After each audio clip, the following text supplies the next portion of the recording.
Class 6 chapter 13 की starting होगी आज। Types of quadrilaterals and solid shapes. तो सॉलिड शेप्स का जो पोर्शन है इस चैप्टर का वो लास्ट में है, और पहला हाफ ये बोलता है कि टाइप्स ऑफ क्वाड्रिलेटरल्स। तो quadrilateral one of the polygon है, तो भाई पॉलीगन क्या होता है उसकी बात करेंगे, और पॉलीगन से पहले क्लोज फिगर और ओपन फिगर क्या होते हैं उसकी बात करेंगे। ठीक है ना।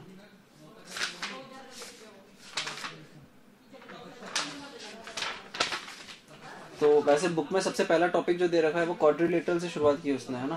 तो टाइप्स ऑफ क्वाड्रिलेटरल में बहुत सारी वेराइटीज हैं हमारे पास यहाँ बुक में, वो हम भी बात करेंगे, लेकिन उससे पहले हम सेकंड टॉपिक पहले देखेंगे। तो लिखो पहले open figure and close figure. ठीक है, टॉपिक लिख लेना chapter 13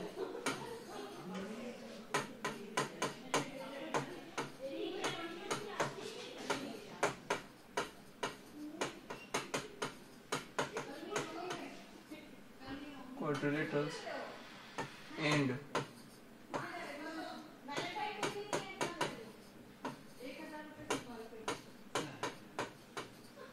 solid shapes.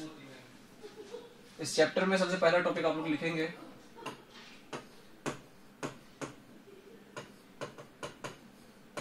Open figures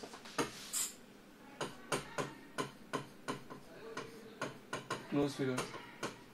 यहाँ पे डेफिनेशन वाइज जाने की जरूरत नहीं है, क्यों?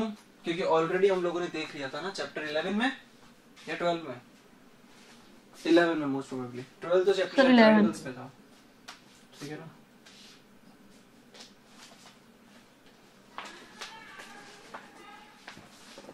ये हेडिंग वगैरह डाल के रेडी रखो।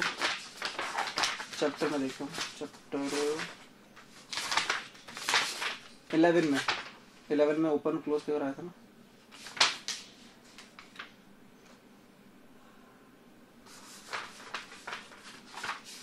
तो यहाँ पे डेफिनेशन वाइज नहीं जाना है, सिंपली कुछ कुछ फिगर बना के खत्म करो। ये बना दो, एक ये बना दो, ये बना दो, ये बना दो। मतलब कहने का मतलब ये है कि इनिशियल पॉइंट जो होगा वो टर्मिनल पॉइंट से मैच नहीं करेगा, डिफरेंट होंगे पॉइंट्स, है ना। लेकिन अगर क्लोज फिगर की बात करोगे तो यहाँ पे हम ट्रेस सर इनिशियल और टर्मिनल दोनों एक दूसरे से मैच करेंगे। करोगे पूरे पेरीमीटर को या पूरे पाथ को बाउंड्री पे, तो वापस उसी पॉइंट पे आ जाओगे घूम करके, ना। मान लो यहाँ से शुरुआत की है तो घूम करके वापस से वहीं आ जाओगे। तो ये क्लोज फिगर का मतलब होता है।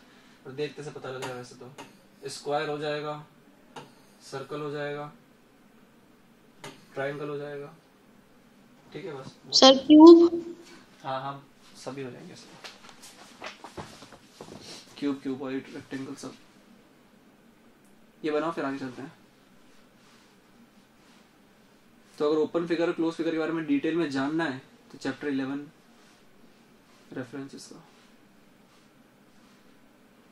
सडन। ठीक है,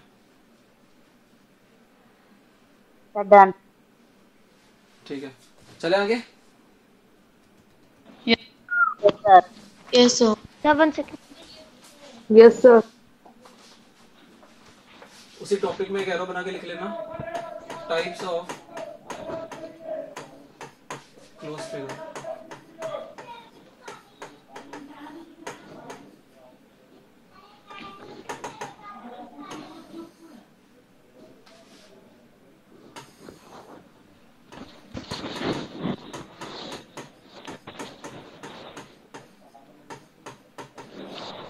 सिंपल क्लोज फिगर और complex close figure.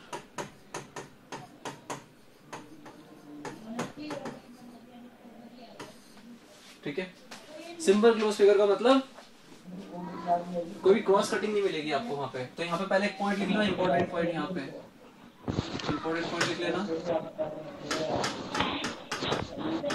It is also known as polygon.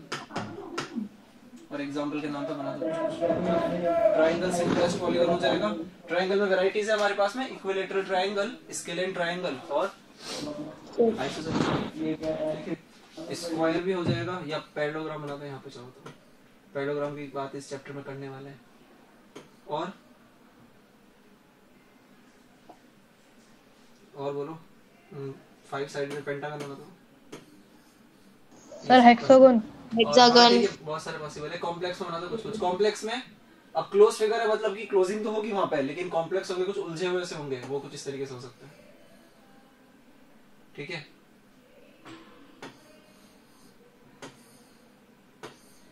अरे मुंह तो खोलो अपना। Yes sir. Yes sir. Yes sir. इसे लिखो एक बार। Yes sir.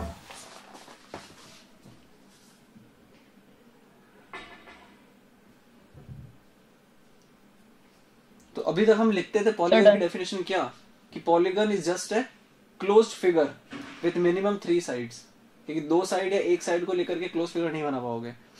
तो अभी तक लिखते थे polygon is a close figure. अब यहाँ पे थोड़ा मॉडिफाई करके लिखेंगे polygon is a simple close figure, क्योंकि क्लोज फिगर तो ये वाले भी हैं, लेकिन ये पॉलीगन नहीं है, क्योंकि पॉलीगन सिंपल वालों को बोलते हैं। ठीक है, तो पूरे चैप्टर में कॉम्प्लेक्स क्लोज फिगर की बात नहीं करने वाले, सिंपल क्लोज फिगर की बात करेंगे, मतलब पॉलीगन की बात करेंगे। ये हो गया यस सर। सभी का? Yes sir. Yes sir. 1 second. हो गया? Yes sir. Yes sir. 1 second. जिसका नहीं हुआ तो सब पूछ रहा था। ठीक है, लिखो नेक्स्ट।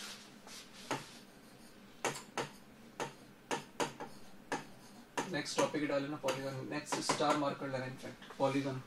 तो ये बुक की डेफिनेशन अच्छी है, इसे लिखो। It is a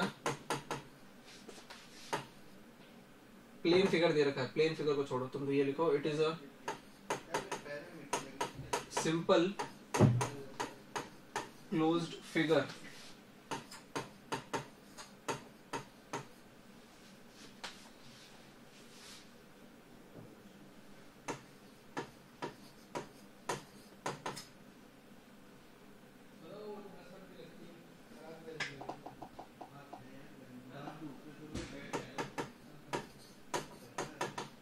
in which every line segment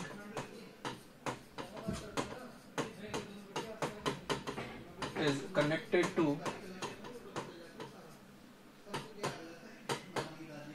two other line segments। हाँ इसे लिखो, ये सही है बिल्कुल।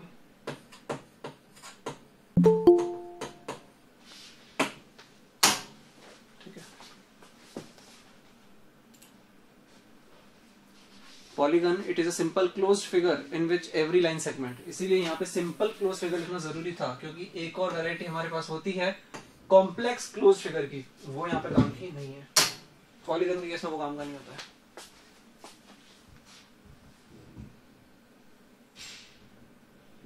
सर एक बार इससे पहले वाला दिखा। सडन। डन। ये सर वो वाला दिखा दो, फिर बाद में दिखाना ये पहले वाला। उसको बस कुछ चेक ही करना था। हो गया? Sir 1 second 1 second.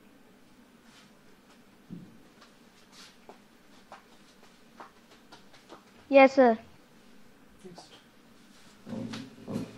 ये जिन्होंने थोड़ा लेट ज्वाइन किया है मीटिंग, वो चाहे तो 2 पेज छोड़ दे, क्योंकि रिकॉर्डिंग से चेक कर लेना फिर से ना। रिकॉर्डिंग में जो भी रिकॉर्डिंग में आ जाएगा पहले का पोर्शन, तो अभी हम यहीं से कंटिन्यू करेंगे। Sir done. ठीक है, sir done.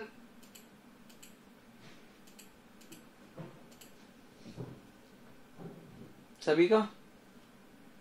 Yes sir. Yes sir. Yes sir. Yes sir. No sir.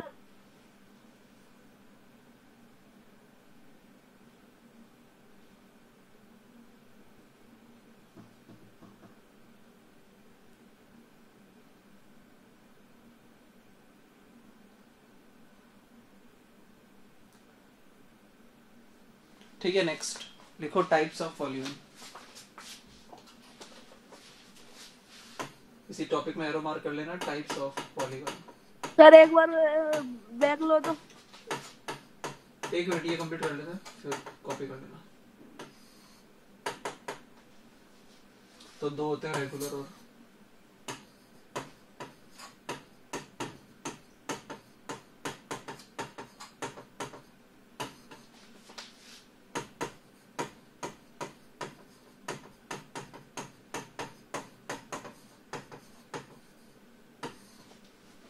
Irregular polygon. तो यहाँ पे क्या होता है,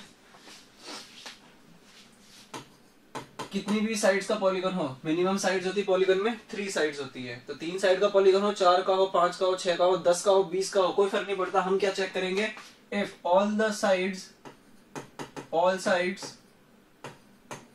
आर इक्वल, और दूसरा ऑल एंगल्स आर इक्वल, सारे एंगल्स अगर इक्वल हैं या सारी साइड्स अगर इक्वल हैं तो काम हो जाएगा। Example, Square. square, exactly. Square is a polygon with 4 sides where all the 4 angles and 4 sides are Equilateral. exactly equilateral triangle. ये बना लीजिए।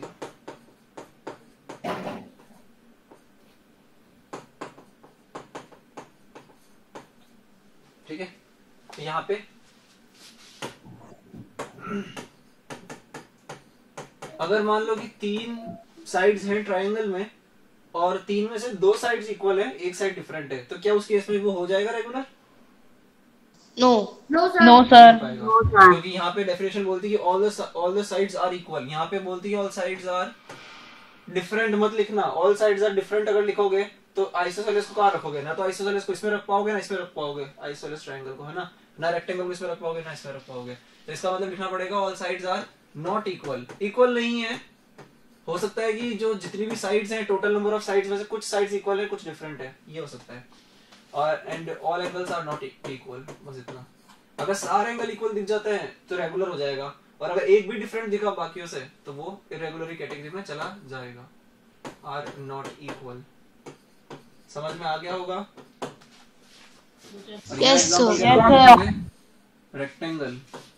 Rectangle is a polygon but it is irregular, rectangle हो जाएगा। और क्या हो जाएगा?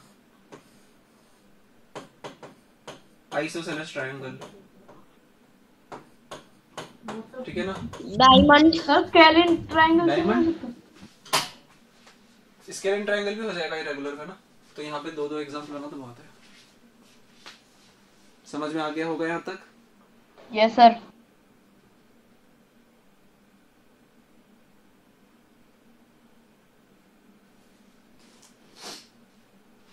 ठीक है सर डन। सभी का। Sir, please wait.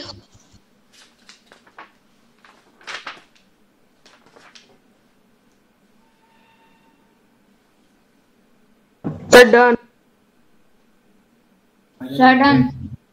Sir done.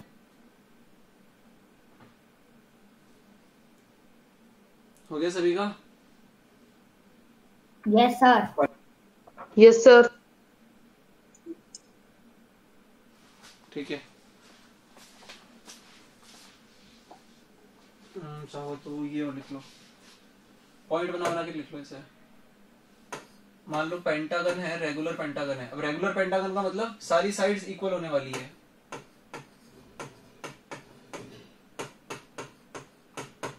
ठीक है, इस तरफ ये बना लेना, और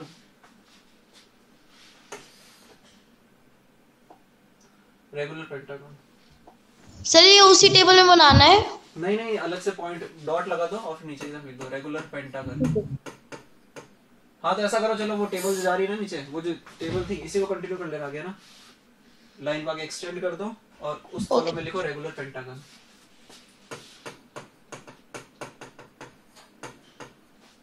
और यहाँ पे इररेगुलर पेंटागन बना दो। कैसे बनाओगे? चाहो तो 4 साइड को सेम रखो और एक डिफरेंट बना दो, तो वो हो जाएगा। लेकिन नहीं, तुम बोलोगे हम तो बहुत सारे डिफरेंट बनाएंगे, कुछ इस तरीके से बनाना चाहते हैं, तो ठीक है बना दो, ये भी चल जाएगा। थोड़ा अच्छे से बना देना बस।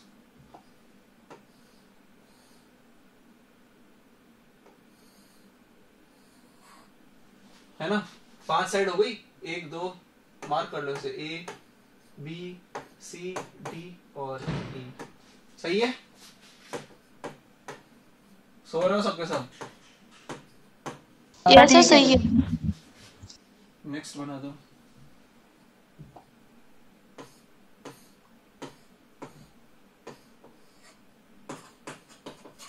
यहाँ पे सारी साइड्स अगर इक्वल है, हाँ सारी साइड्स अगर इक्वल दिख जाती है तो एंगल्स चेक मत करो, अगर सारी साइड्स इक्वल है तो दैट मींस कि सारे एंगल्स भी इक्वल होने वाले हैं, या ऑन द अदर वे चाहो तो सारे एंगल्स चेक कर लो, सारे एंगल्स अगर इक्वल दिखते हैं तो सारी साइड्स भी इक्वल होगी। रेगुलर हेक्सागन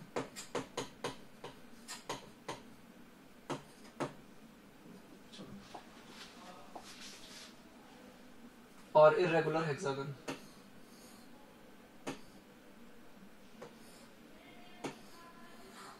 ठीक है, कुछ छोटा बड़ा बना देना।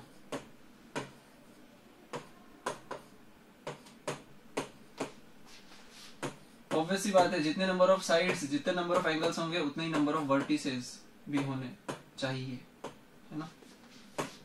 ये हो जाएंगे इर्रेगुलर हेक्सागन।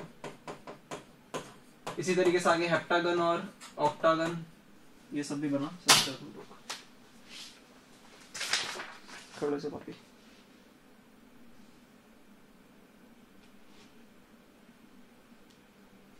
ठीक है ना।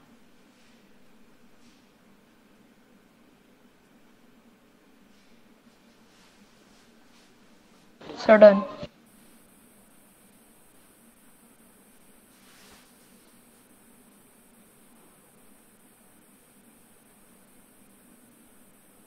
Sir please wait. Sir done. Sir done. Sir wait. Sir done. अगर किसी का कुछ रह भी जाता है तो कोई प्रॉब्लम की बात नहीं है, रिकॉर्डिंग है इस सेशन की जो चैनल पे जाकर के मिल जाएगी।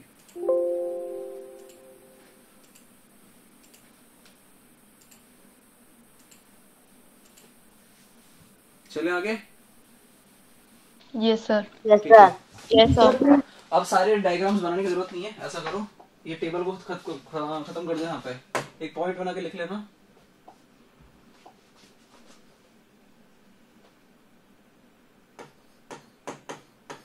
वो रेगुलर भी हो सकता है, इरेगुलर भी हो सकता है, वो बात की बात है, लेकिन नंबर ऑफ साइड्स अगर 5 है तो उसे क्या बोलते हैं, 6 है तो क्या बोलते हैं, 7 है तो क्या बोलते हैं, 8 9 और सर 10 तक पेंटागन, देख लेते हैं। हेक्सागन, पॉलीगन का नाम क्या है, ये अलग से टेबल बना लेना। पॉलीगन नंबर ऑफ साइड्स, तो 5 वाले को पेंटागन,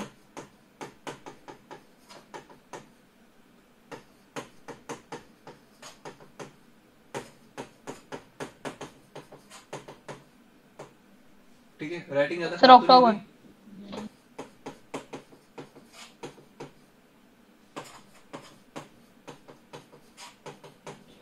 डेकागन। गॉन नहीं होता है, गन होता है। GUN का प्रोनाउंसिएशन सेम ही है। GON का मतलब साइड्स होता है, पेंट मतलब 5 होता है, हेक्स मतलब 6 होता है, हेप मतलब 7। तो ये प्रीफिक्सेस यूज करते हैं साइड से पहले, गन से पहले।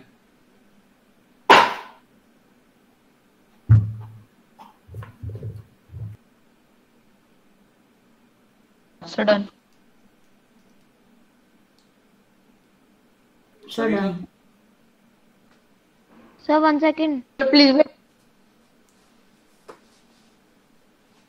Sir done. Sir please wait.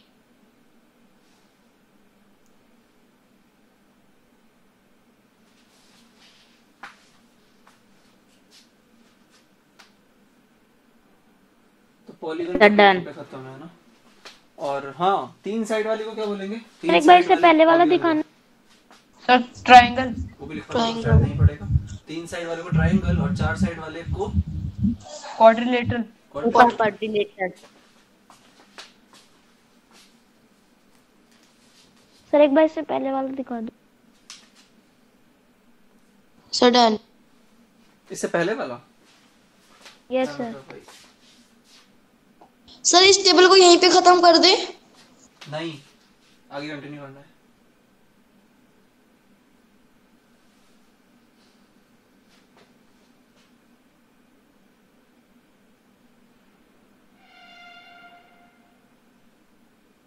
हो गया?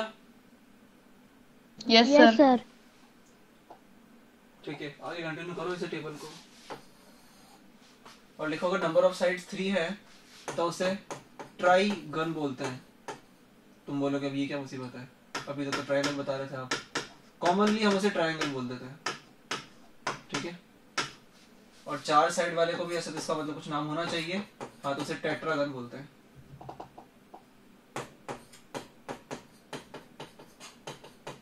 और कॉमनली क्या बोलते थे उसे? क्वाड्रिलेटरल।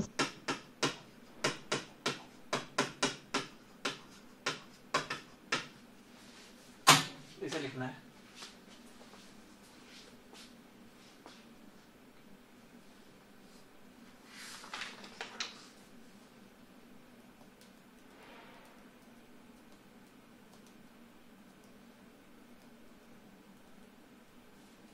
सडन। चले आगे। Yes sir. Yes sir. ठीक है, अब लिखो काम का टॉपिक। Yes. पॉलीगन की बात हमने कर ली है, तो ये जब एक्सरसाइज सॉल्व करोगे है ना, तो वहाँ पे काम आएंगे ये सारे पॉइंट्स, तो ध्यान रखना, रिवीजन अच्छे से कर लेना है आज। लिखो नेक्स्ट टॉपिक।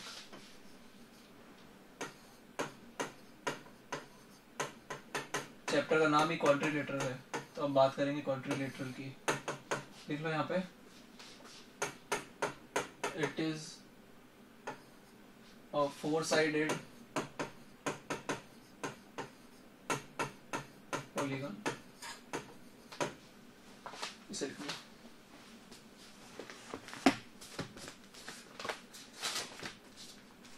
Page number 116। सडन। सडन। ठीक है, क्या क्या होता है इसके पास में हम लोगों ने बात की है वैसे चैप्टर 11 में ना, लेकिन एक बार स्टिल टॉपिक चल रहा है तो लिख लो एक पॉइंट तो। और क्या क्या होते हैं इसके बेसिक एलिमेंट्स, क्या क्या होते हैं? इट हैज, कैसा भी क्वाड्रिलेटरल हो किसी भी वैरायटी का, उसके पास चार साइड्स होंगे ही होंगे। चार साइड्स होंगे तो चार एंगल भी होंगे, तो चार वर्टिसेस। सर पॉइंट बना के लिखे।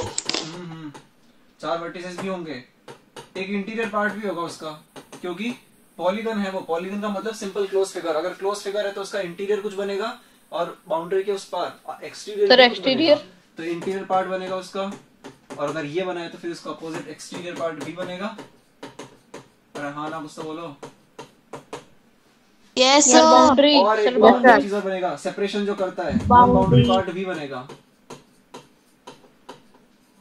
ये बाउंड्री पार्ट भी क्यों, सिर्फ बाउंड्री पार्ट भी लिखना बस इतना।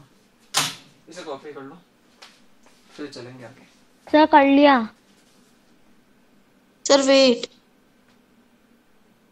यहाँ पे वर्टिसेस लिखा हुआ है, हमें तो तुम्हें तो पता है कि वर्टेक्स होता है, तो यहाँ पे एक लिख लेना छोटा सा पॉइंट और, कि वर्टेक्स अगर सिंगुलर होता है, सिंगुलर होता है ये, तो वर्टिसेस क्या होता है? प्लूरल फॉर्म होता है। जैसे हम बात की थी ना रेडियस, रेडियस जो होता है सिंगुलर होता है, रेडाई जो होता है प्लूरल होता है, वैसे ही है। डेटा और डेटम के केस में भी यही सेम। यस सर, डेटा और datum.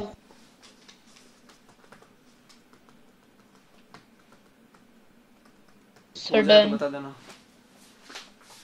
Sir wait,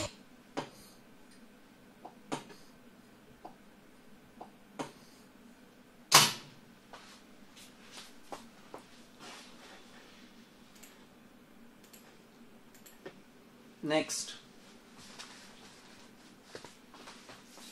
types of quadrilateral. यहाँ तक समझ में आ गया ना? Yes sir. ठीक है, नेक्स्ट देखो स्टार मार्क करके, टाइप्स ऑफ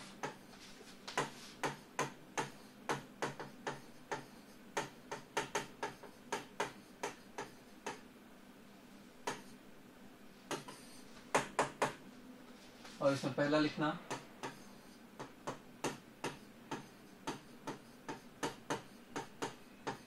पैरेललोग्राम। नाम पहली बार ही सुना होगा तुम लोगों ने इसे, इस क्वाड्रिलेटरल का, पैरेललोग्राम। ठीक है, पैरेललोग्राम। तब इसके अंदर कुछ इसके स्पेसिफिक फीचर्स है, वो अगर फुलफिल हो रहे हैं तो दैट मींस कि वो क्वाड्रिलेटरल क्या बन जाएगा?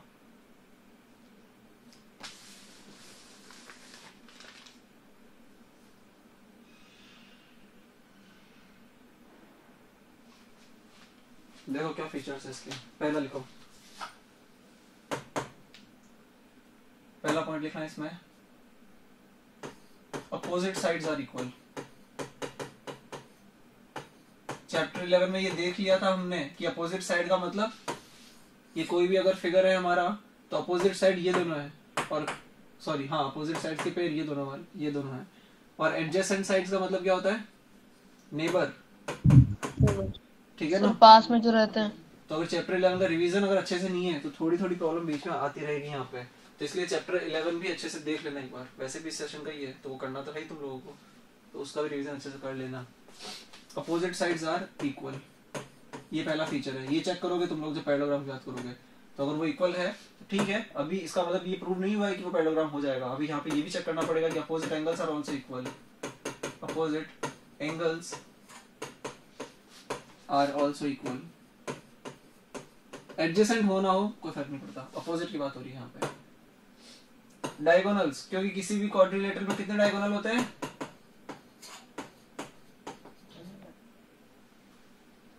किसी भी क्वाड्रिलेटरल में कितने डायगोनल होते हैं? अरे दो। अपोजिट वर्टिसेस को मिलाने वाली जो लाइन सेगमेंट है दो, वो डायगोनल होती है या होता है। तो डायगोनल्स बाइसेक्ट ईच अदर, और बाइसेक्ट करने का मतलब क्या होता है? सर अपने आप को काटते हैं। अपने आप को काटेगी तो सही, लेकिन मिड पॉइंट से होती हुई काटेगी। मतलब कि ये अगर क्वाड्रिलेटरल है, डायगोनल्स अगर तुम लोग, ऑब्वियसली बात है कि डायगोनल्स, दोनों डायगोनल आपस में इंटरसेक्टिंग होने वाले हैं, ठीक है ना? यहाँ तक दोनों डायगोनल्स आपस में इंटरसेक्टिंग होने ही वाले हैं। ऐसा तो नहीं है कि डायगोनल एक बाहर से होता हुआ निकल के चला गया इसकी तरफ, ऐसा तो पॉसिबल ही नहीं है। सर हमें ये ड्रॉ करना है, तो लेकिन वो डायगोनल होगा नहीं फिर। तो इसका मतलब डायगोनल्स इंटरसेक्टिंग होंगे।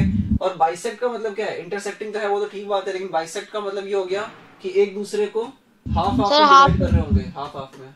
जो भी इसकी लेंथ है, मान लो कि ये ए है और ए बी सी डी, सही ड्रॉ करना है, लिखना मत इसे। और मान लो कि ये जो इंटरसेक्टिंग पॉइंट है इसे ओ मान लिया, तो ए सी हो सकता है डिफरेंट और डी बी से। डायगोनल्स की लेंथ डिफरेंट हो सकती है, लेकिन बाइसेक्ट कर रहा है मतलब ए सी के दो इक्वल हिस्से हो जाएंगे, दो इक्वल हिस्से हो जाएंगे। मतलब ए ओ बराबर ओ सी हो जाएगा, और जो भी डीबी की लेंथ है वो O B is equal to O D हो जाएगा। समझ में आया तक? Yes sir. ठीक है, तो ये लिख लो पहले इन 3 पॉइंट्स को, और अब डायग्राम बना करके। Sir done. क्या डायग्राम ड्रॉ करना था वो?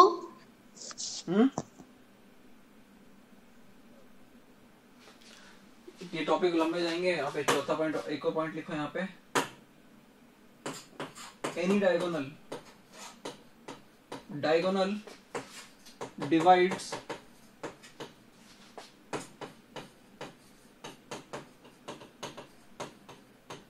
Parallelogram into two congruent triangles. अभी कॉन्ग्रुएंट का मतलब क्या होता है वो भी बताना पड़ेगा। तो एक एक करते हुए सारी चीजें क्लियर कर लेना, तो बहुत कंफ्यूज रहोगे। चैप्टर बड़ा है थोड़ा और टॉपिक्स बहुत सारे, वैरायटी है क्वाड्रिलेटरल्स में यहाँ पे, तो एक एक करते हुए समझते जाओ। Diagonal divides parallelogram into two congruent triangles. तो पहले तो डायगोनल का के लिए क्लैरिटी लेकर के आओ, उसके बाद में फिर वो बाइसेक्ट हो रहे हैं ये समझोगे, और फिर वो कॉन्ग्रुएंट ट्रायंगल। अभी तो ट्रायंगल ही सही से समझ में नहीं आ रहा था, कॉन्ग्रुएंट ट्रायंगल्स और आ गए, तो फिर देखना पड़ेगा। Sir done. सर बी हो गया सभी का? Yes sir. Yes sir. Sir 2 के बाद क्या लिखा है? Congruent, CONGRUENT।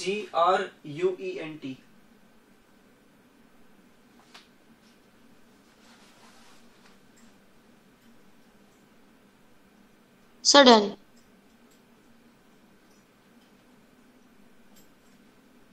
सभी का? Yes sir. ठीक है, लिखो आगे, बनाओ डायग्राम, पैरेललोग्राम बनाओ। अगर जिस एंगल पे ये लाइन खींची है उसी एंगल पे वो भी लाइन खींचना और नीचे तक आना। नाम दे देना इसे ABCD, ठीक है? डायगोनल बना देना कुछ इस तरीके से। अब देखो मार्किंग, यहाँ पे अगर 1 मार्क दिया इसे, तो इसे भी 1 मार्क दो। मतलब कि इस AB की जितनी भी लेंथ होने वाली है वो CD की होने वाली है। तो यही तो मतलब है पैरेललोग्राम का कि अपोजिट साइड्स आर इक्वल। लेकिन अपोजिट साइड का पेयर BC भी तो है, BC और AD का, इन दोनों पे 2 मार्क कर दो। ताकि पता रहे कि 2 मार्क जिस पे हो रहे हैं वो दोनों इक्वल है और 1 मार्क जिस पे हो रहे हैं वो दोनों इक्वल है। तो पहले पॉइंट के अकॉर्डिंग क्या होना चाहिए, ए बी किसके बराबर होना चाहिए, सी डी के बराबर। एंड अरे बोलो बी सी। ठीक है यहाँ तक। और opposite angles are also equal, तो एंगल ए जितना भी है वो किसके बराबर होना चाहिए, एंगल अपोजिट एंगल्स के। एंगल ए के अपोजिट कौन है, सर, सी। C, डी के अपोजिट C। कौन है, डी। हाँ कि ना, yes sir. Yes sir. Angle B is equal to angle D, angle A is equal to angle C. ये हो गया। रुको 1 मिनट, ये पॉइंट हमने वेरीफाई कर लिया, वेरीफाई क्या कर लिया, चेक कर लिया, ये भी चेक कर लिया। ठीक है, तो अब आ जाओ Yes, बाइसेक्ट पे। जहां भी बाइसेक्ट किया है इसे ओ नाम दे दो। तो इसका मतलब ये होता है कि बाइसेक्ट अगर हो रहे हैं तो डायगोनल कौन कौन से, पहले ये बताओ। Diagonals are, diagonals are sir B B A C C comma B D, ये दोनों डायगोनल्स हैं। ठीक है ना। और अगर वो बाइसेक्ट अगर हो गए हैं तो इसका मतलब ए सी के 2 इक्वल टुकड़े हो गए, दोनों डायगोनल्स के इक्वल टुकड़े हो गए, इक्वल हिस्से हो गए, और वो बाइसेक्ट करने का मतलब होता है। तो ए बराबर कितना हो जाएगा, ओ सी। यही तो मतलब हुआ ना इसका। इसका मतलब ओ क्या है, मिड पॉइंट है दोनों डायगोनल का। मिड पॉइंट का मतलब यही तो होता है कि जिसने 2 इक्वल हिस्से में दोनों को बांट दिया है। वो बोलो जल्दी। Yes sir. Yes sir. सोते रहता सबको सब। AO is equal to OC and BO is equal to OD। Online class में वैसे भी यही खतरा रहता है, बच्चे सोते सोते क्लास लेते हैं, और दिन के टाइम पे क्लास ले रहे हो तो ये और खतरा और ज्यादा गहरा हो जाता है।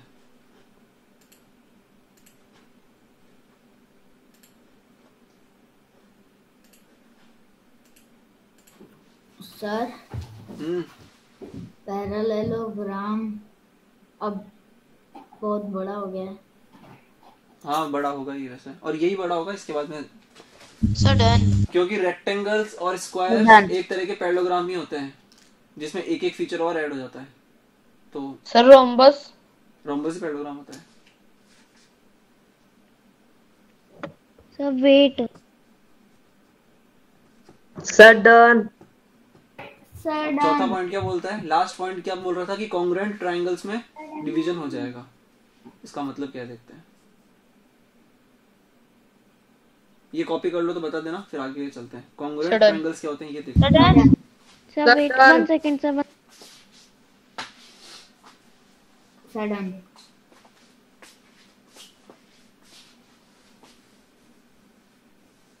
Yes sir done. ठीक है, देखो लास्ट पॉइंट बना करके एक और।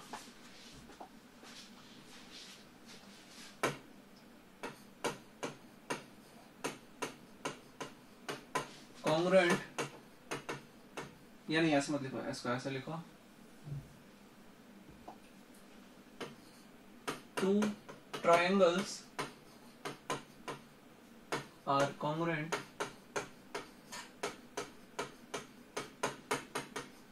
if they have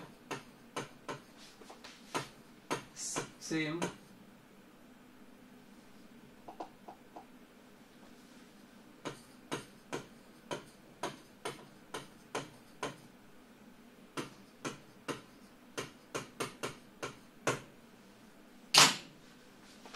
same shape and size. मतलब कि शेप क्या होनी चाहिए, वैसे भी यहाँ पे वैसे ये लिखते हैं कि 2 figures are congruent if they have same shape। तो शेप तो दोनों का ट्रायंगल है, ये तो चलो ठीक है, लेकिन अगर साइज भी दोनों का सेम हो जाता है, क्योंकि कल 7th क्लास में यही टॉपिक चल रहा था एक्चुअली। तो मान लो कि ये ट्रायंगल बनाया मैंने, आइसोसेलेस ट्रायंगल बनाया, इससे छोटा भाई भी बना सकते हैं, वो भी आइसोसेलेस बना दो। मतलब कि अगर तुम इसको कंप्रेस करोगे तो इसमें कन्वर्ट हो जाएगा, तो ट्रायंगल बनाना है, इसमें कन्वर्ट हो जाएगा। ठीक है, दोनों आपस में इंटरकन्वर्टिबल है जब रीसाइजिंग करोगे, लेकिन दोनों का एरिया भी सेम नहीं है, दोनों की साइज तो डिफरेंट है। शेप सेम है दोनों का, आइसोसेलेस ट्रायंगल, लेकिन साइज दोनों का डिफरेंट है, इसका एरिया ज्यादा, इसका एरिया कम है। तो वहां पे सेम शेप तो होना ही चाहिए, साइज भी सेम होना चाहिए, तभी कॉन्ग्रुएंट होंगे। अदरवाइज दोनों सिमिलर बोलते हैं, दोनों को, दोनों सिमिलर है लेकिन कॉन्ग्रुएंट नहीं है। यहाँ तक ठीक है? Yes sir. Yes sir. तो ये तो चलो हुई कॉन्ग्रुएंसी की बात। अब वहां पे क्या मतलब है इसका, वहां पे ये मतलब है इसका कि 2 ट्रायंगल बना लो इसे फिर से। दो केस बन रहे हैं यहाँ पे, क्योंकि डायगोनल कितने हैं हमारे पास यहाँ पैरेललोग्राम में? 2। तो अगर बीडी लेकर के बीडी डायगोनल की बात करोगे तो कितने ट्राइंगल्स बन जाएंगे यहाँ पे? ट्राइंगल ए बी डी और ट्राइंगल बी सी डी। ठीक है। और अगर ए सी डायगोनल की बात करोगे बेटा तो ये ए सी यहां बनेगा। इस केस में ट्राइंगल्स डिफरेंट हो गए थोड़े, है ना? कटिंग करोगे दो ट्राइंगल की तो कौन कौन से ट्राइंगल मिलेंगे यहाँ पे? ए बी सी और triangle sir AD AD A C D. ठीक है, A D C sorry. Okay sir. और यहाँ पे आएगा ए बी डी, इसको ऐसे लिखना, सी बी डी लिखना। और बीच में इक्वल टू का साइन लगा देना, क्योंकि दोनों सेम है, लेकिन इक्वल टू के ऊपर एक ये वाला सिंबल और बना देना, वेव का सिंबल, वेव सिंबल और बना देना। तो ये कॉन्ग्रुएंसी का सिंबल होता है। आया समझ? Okay sir. इसका मतलब होता है कॉन्ग्रुएंसी, कॉन्ग्रुएंसी सिंबल।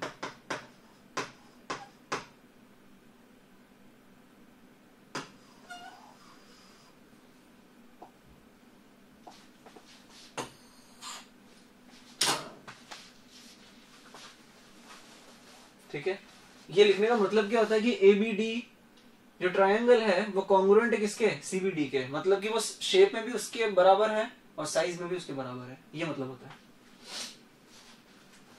ठीक है, इस सिंबल में दो पार्ट हो रखे हैं। वैसे ये जो ऊपर वेव वाला सिंबल है ये सिमिलर का मतलब है कि दोनों का शेप सिमिलर है, सेम है, और जो इक्वल है मतलब साइज सेम है दोनों का। ठीक है, यस सर। अरे बोलो तो सही। ठीक है, yes sir. Sir please side. तो डायगोनल्स क्या करते हैं पैरेललोग्राम के? उसके दो ऐसे टुकड़े करते हैं ट्रायंगल्स की शेप में कि दोनों कॉन्ग्रुएंट होता है आपस में, दोनों का शेप सेम है, दोनों का साइज सेम है। Sir done. तो ज्यादा चिंता लेने की बात नहीं है। अगर पहली बार ही पढ़ रहे हो 6th क्लास में, ये 7th में फिर रिपीट होगा, 8th में, 9th में, 10th में रिपीट होगा। तो कॉन्ग्रुएंसी पढ़ते पढ़ते पढ़ते सब क्लियर हो जाएगा।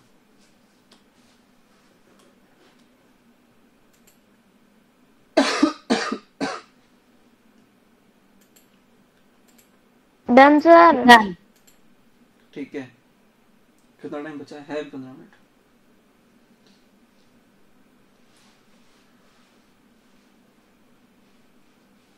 लिखो रेक्टेंगल, नेक्स्ट टॉपिक। ठीक है ना? पैरेललोग्राम यहां से शुरू होता है। पैरेललोग्राम ये 4 पॉइंट काम के हैं। मतलब पैरेललोग्राम अगर चेक करना है तो वो चारों पॉइंट काम चेक करेंगे। इनफैक्ट चारों पॉइंट अगर नहीं भी, ये चौथा पॉइंट नहीं भी चेक करते हो, ये तीनों अगर हो जाते हैं तो इसका मतलब वो पैरेललोग्राम है। और ये देख लिया हमने। Next second point, second topic, rectangle is also a quadrilateral rectangle. तो यहाँ पे लिखना इट इज अ पैरेललोग्राम, मतलब कि वो पैरेललोग्राम है रेक्टेंगल, मतलब कि वो सारे के सारे जितने भी फीचर्स पीछे लिखे हैं वो यहाँ पे फॉलो होने चाहिए। एक एडिशनल फीचर और ऐड हो जाता है यहाँ पे, वो क्या? It is a parallelogram in which opposite वगैरह तो सब कुछ symbol, opposite sides, opposite angles तो इक्वल होने ही चाहिए, लेकिन parallelogram in which adjacent sides are also equal. Adjacent sides are also equal। यहाँ पे ये भी लिख लेना, all angles are 90 degree।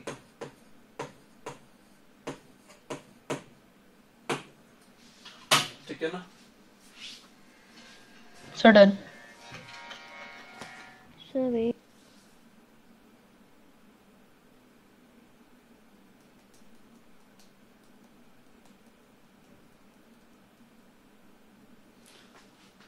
अरे एक मिनट, गलत लिख दिया है, गलत लिख दिया। रुको, मैं स्क्वायर का लिखवा दिया एक्चुअली। रुको, इसे करेक्शन करना पड़ेगा। एडजेसेंट साइड इक्वल नहीं होती है। तुम लोगों ने बताया भी नहीं।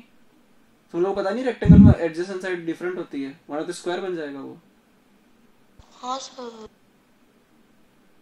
सर तो डिफरेंट लिखना है, all which adjacent side are also different. Sir also के पीछे डिफरेंट लगा दो। नहीं नहीं, क्या लगा दो? ऑल्सो के आगे डिफरेंट, यहाँ डिफरेंट लगा दें? नहीं सर, ये लिखने की पीछे। जरूरत ही नहीं इनफैक्ट, इसे करेक्ट कर लेना।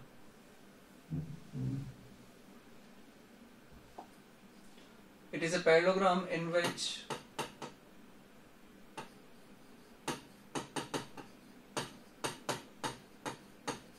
all angles are 90 degree. तुम लोग खुद भी अवेयर नहीं थे इसका मतलब। तो पैरेललोग्राम जो पीछे बनाया था, अगर सारे एंगल्स को 90 बनाना है तो सारे एंगल्स पे एल शेप बनना चाहिए, है ना? यही तो मतलब है उसका। सर अगर एंगल 90 डिग्री हो जाएगा तो स्क्वायर नहीं हो जाएगा? हाँ, लेकिन अपोजिट साइड्स तो अभी भी अपोजिट साइड्स ही तो सेम है, हमने ये तो लिखा ही नहीं है ना। तो जब हम स्क्वायर की बात करेंगे तो स्क्वायर में ये लिखेंगे हम कि square is a rectangle in which along with opposite sides adjacent sides are also equal, ठीक है ना? A B C D sir वे यहाँ पे लिख लेना angle A is equal to angle B is equal to angle C। सारे एंगल आपस में इक्वल हैं और वो किसके इक्वल है? 90 डिग्री के। बाकी सब लिखने की जरूरत नहीं है क्योंकि ऊपर लिख दिया है कि it is a parallelogram. Parallelogram मतलब कि AB is equal to CD होना पड़ेगा, BC is equal to AD होना पड़ेगा, ठीक है? एक एडिशनल पॉइंट ये भी लिख सकते हैं, चेक ना भी करो तो कोई दिक्कत नहीं है। Both diagonals are also equal, symmetricity है। अगला चैप्टर 14 चैप्टर जो सिमेट्रिसिटी ही है। Both diagonals are also equal. लेकिन पैरेललोग्राम में ये कहानी नहीं होगी, पैरेललोग्राम में ये पॉइंट सही नहीं होगा। पैरेललोग्राम में दोनों डायगोनल्स इक्वल नहीं होने वाले पैरेललोग्राम में।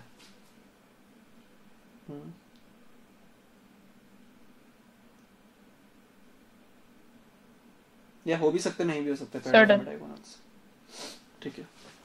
सर वेट,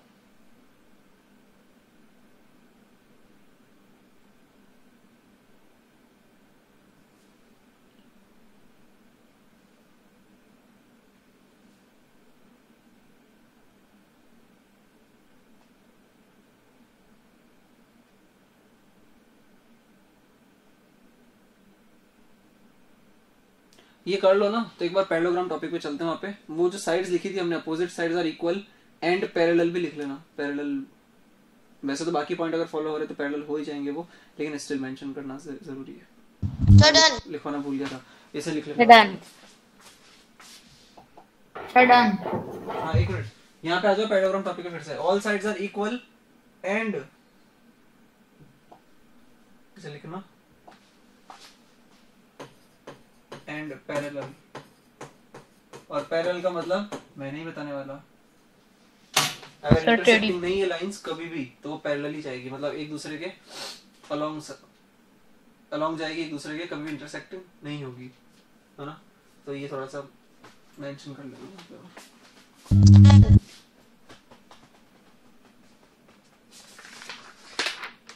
ठीक है, ज्यादा हो गया आज के लिए? No sir. No sir. हाँ बोलो, यस बोलो। अरे हो ही गया भाई, 18 स्लाइड जा चुकी है। तो 18 में से शायद 5 तो पहले वाली क्लास की थी, 13 स्लाइड हो जा चुकी है। तो आगे कंटिन्यू करें, स्क्वायर कर लेते हैं फिर छोड़ देंगे, ठीक है?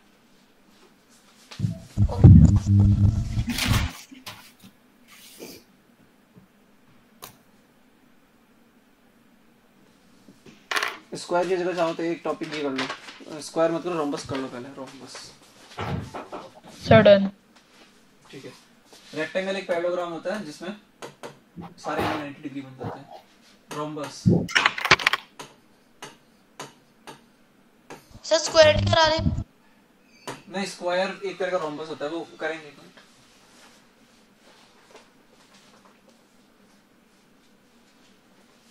Rhombus, it is a parallelogram